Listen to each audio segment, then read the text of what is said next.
The next principle of strategy that we will be looking at is that of offensive. This principle can be described as a command, as an imperative. Seize, retain, and exploit the initiative. Once again, seize, retain, and exploit the initiative. Now, what does this mean? Well, the initiative is when you, or the person who has selected the objective, actually takes action moving toward accomplishing that objective. We might think of it as the opposite of being passive and waiting for something to happen. Now, what's the thinking behind seizing the objective? To understand the significance of this, consider John Boyd's idea of the OODA loop. John Boyd's idea of the OODA loop.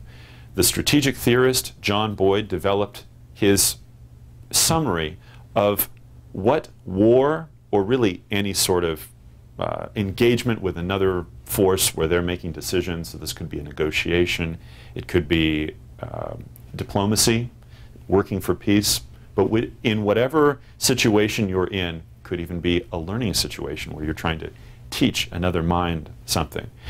He suggested that that sort of interaction where you are engaged with another person to in a sense, overcome them in order to bring about a certain situation. And for him, this is actually prosecuting war. He said that this goes through 4 stages, which can be summarized with this acronym OODA, O-O-D-A. First, you observe what's going on. Observe what's going on. Take it in, see it. Then you orient yourself. You have taken in this information, now you figure out, how do I relate to what I've seen? And that also means that you'll have to consider your options.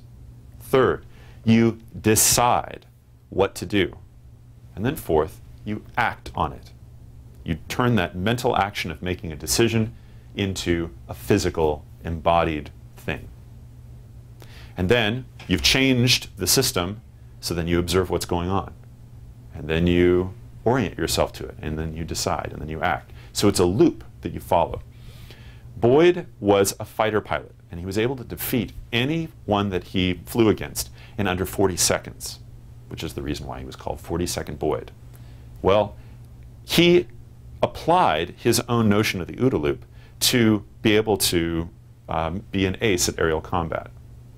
But what I want you to notice is that when you take the initiative, you actually are going through the OODA loop first, which means you end up changing the situation, which then requires the other force or other person to have to respond to you.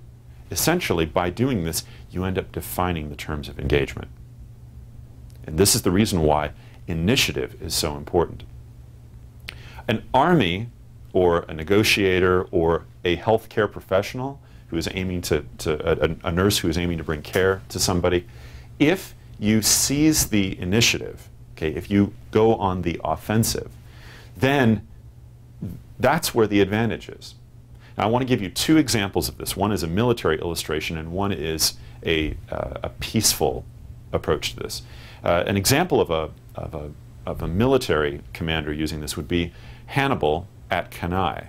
Okay, the famous Carthaginian general Hannibal actually defeated Rome at Cannae, and the way that he did this is he allowed the Roman army to attack him, and he actually brought his own army around and enveloped them and defeated them by completely surrounding them and then just fighting all the way to the center to defeat them.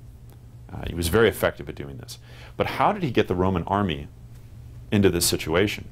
The way that he did it was by making them actually take the initiative, excuse me.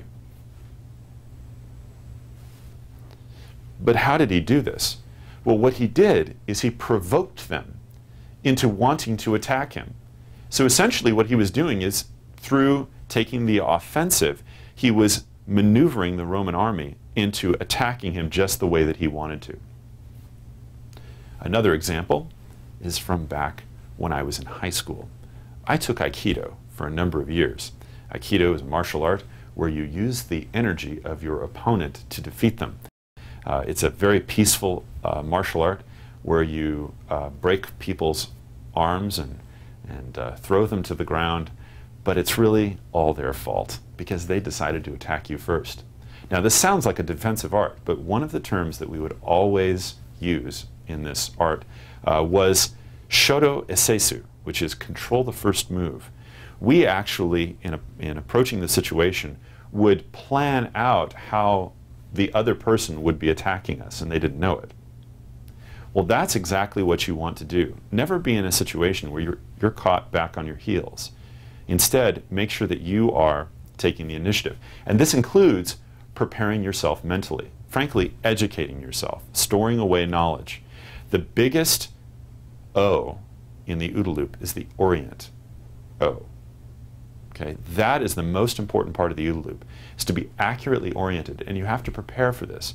Basically, you're planning your OODA loop ahead of time.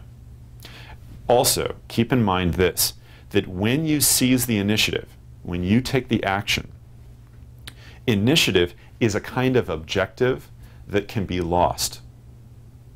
So it's possible to allow the opponent or the person you're working with or the situation itself to rock you back onto your heels if you haven't been careful to protect the initiative. So again, remember, seize, retain, and exploit the initiative.